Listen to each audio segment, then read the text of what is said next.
ভারতীয় মজদুর সংঘে তৃতীয় দ্বিবার্ষিক ত্রিপুরা রাজ্য সম্মেলন চলছে আগরতলায়। দুদিন ব্যাপী এই সম্মেলন শুরু হয়েছে শনিবার। এই উপলক্ষে প্রথম দিন রাজধানীর রবীন্দ্র শতবার্ষিকী ভবনের সামনে এক সমাবেশের আয়োজন করা হয়।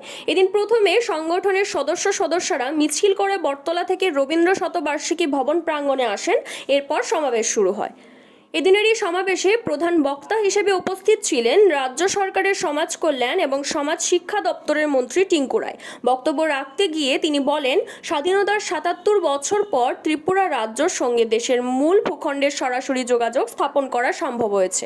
১৯৬৮ সালের ধর্মনগর শহর পর্যন্ত ট্রেন পরিষেবা চালু হয়েছে, কিন্তু নরেন্দ্র মোদী প্রধানমন্ত্রী হিসেবে দায়িত্বভার গ্রহণ করার পর বদরপুর থেকে সাবরুম পর্যন্ত ব্রডগেজ রেল পরিষেবা চালু করা হয়েছে। উন্নয়নের অন্যতম শর্ত হচ্ছে এই রেল যোগাযোগ ব্যবস্থা। বর্তমান সরকার মানুষের উন্নয়নের জন্য কাজ করছে। দীর্ঘ বছর শ্রমিক দরদি সরকার ছিল রাজ্যে। মুখে তারা নিজেদের শ্রমিক দরদি বললেও বাস্তবে তারা মানুষের কল্যাণে, বিশেষ করে শ্রমিকদের কল্যাণে কোনো কাজ করেননি। বর্তমান সরকার মানুষের কল্যাণে কাজ করছে বলে জানান তিনি। এদিনের এই সমাবেশে আগরতলার পাশাপাশি রাজ্যের অন্যান্য জায়গা থেকেও সংগঠনের সদস্যরা সামিল হয়েছিলেন। যে আমরা আমাদের এই রাজ্যে স্বাধীনতা ৭৭ বছর আজ আমরা যদি দেখি ত্রিপুরা রাজ্যের পূর্ণ রাজ্যের ৫০ বছর পূর্তি হয়েছে।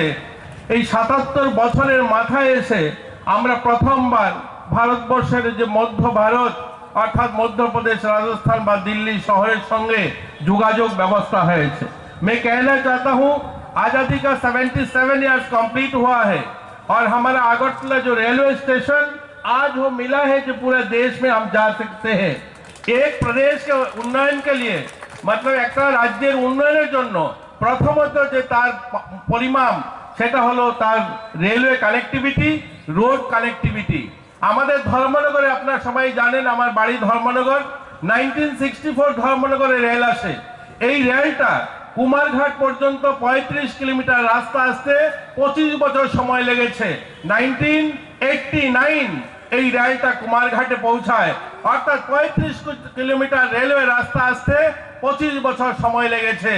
এই রেল নরেন্দ্র মোদীজির নেতৃত্বে আগরতলা বটগেজ শুধু নয়, আগরতলা থেকে ১১০ কিলোমিটার দূর সাবরুম স্টেশন, সাবরুম থেকে বদরপুর ৩৫০ কিলোমিটার নতুন রাস্তা তৈরি হয়েছে। আজ আমরা আগরতলা শহর থেকে মানুষ আমরা ভারতবর্ষের বিভিন্ন প্রান্তে যেতে পারি। আমরা বঞ্চিত ছিলাম। আমরা এই রাজ্যের রাস্তার কথা যদি বলি, ধর্মনগর থেকে ৬ ঘন্টা আগরতলা আসতে সময় লাগতো, আজ ১১ ঘন্টায় চলে আসছি। এখানে বামপন্থী সংগঠনের দীর্ঘ সময় শাসন রয়েছে, ৩৫ বছর।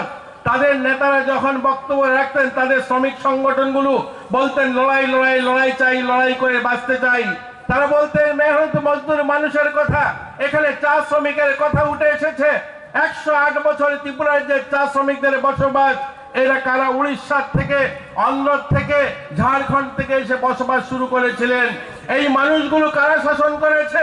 স্বাধীন ভারতের ৩৫ বছর শুধুমাত্র কমিউনিস্টের শাসন ছিল, বামপন্থী সংগঠনের শাসন ছিল, অথচ তাদের একটুকু জমি দিতে পারেনি।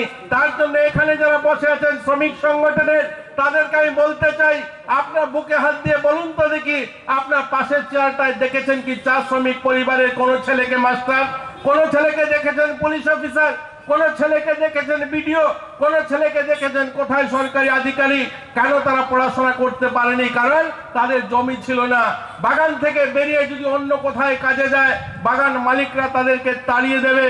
আবার বামপন্থী সংগঠনগুলো বলতো তারা নাকি শ্রমিকদের জন্য কথা বলছে।